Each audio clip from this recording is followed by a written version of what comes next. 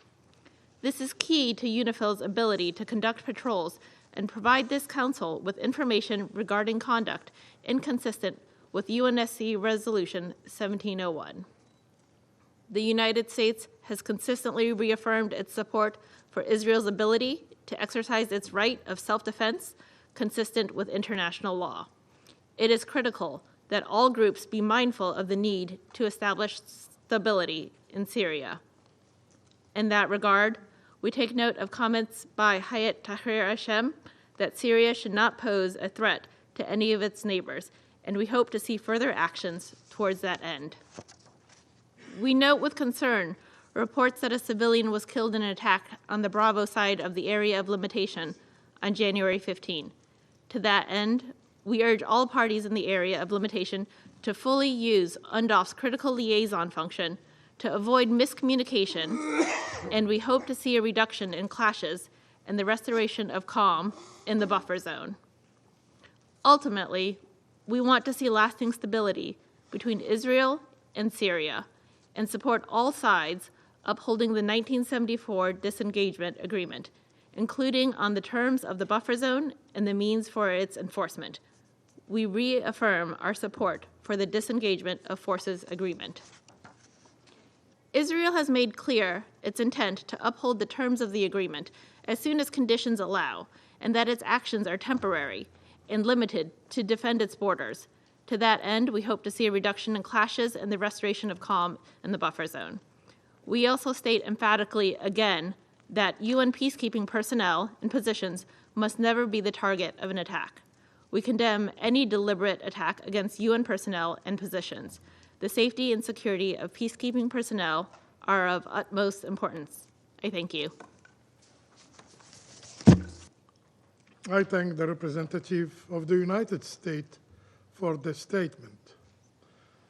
I now give the floor to the representative of the United Kingdom. Thank you, President. And I start by thanking USG Lacroix and Major General Gauchat for their briefings. After over a year of conflict and suffering across the Middle East, we now stand at a moment of hope for the people of the region. With the Syrian people free from Assad's tyranny, political progress in Lebanon, and news that a ceasefire and hostage release deal have been finalized for Gaza, the UK will continue to work tirelessly to ensure we seize this opportunity and deliver much-needed peace.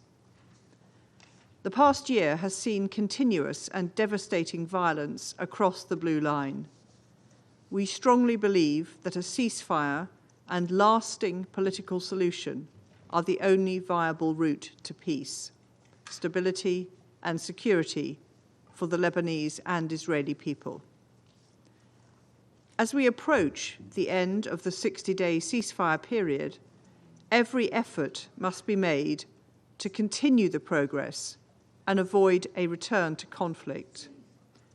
Violations of the agreement will only bring us back to the brink, and we call on parties to uphold the commitments they agreed to. Against this backdrop, the UK commends UNIFIL for maintaining its visibility and operational activities in difficult circumstances. The UK will continue to support UNIFIL's essential role in maintaining calm along the Blue Line and enabling the enhanced LAF deployment to southern Lebanon, consistent with the ceasefire agreement and UNSCR 1701. We have consistently condemned attacks on UN peacekeepers. They must never be targeted. All parties have an obligation under international law to ensure the safety and security of UN peacekeeping personnel and premises. Turning to UNDOF, the UN Disengagement of Forces Agreement remains vital for stability at this pivotal moment for Syria and the wider region. Syria's sovereignty and territorial integrity must be respected. This is more important than ever as Syria embarks on a political transition in pursuit of a more secure and peaceful future. The UK is clear that we expect Israel to adhere to their commitment that their presence in the area of separation is both limited and temporary. We call on Israel to lay out timelines for their withdrawal from the area of separation. Let me once again reiterate the UK's long-standing position that the Golan Heights are occupied territory and we do not recognise Israel's annexation. Finally, after months of despair, news of the agreement between Israel and Hamas offers much-needed hope. The hostages and their families have endured unimaginable agony, and the level of suffering in Gaza defies belief. This deal is the basis for progress to bring the hostages home, bring relief, reconstruction, and hope to long-suffering civilians, and to achieve a long-awaited two-state solution with Palestinians and Israelis living in peace and security. I thank you. I thank the representative of the United Kingdom for the statement. I now give the floor to the representative of China.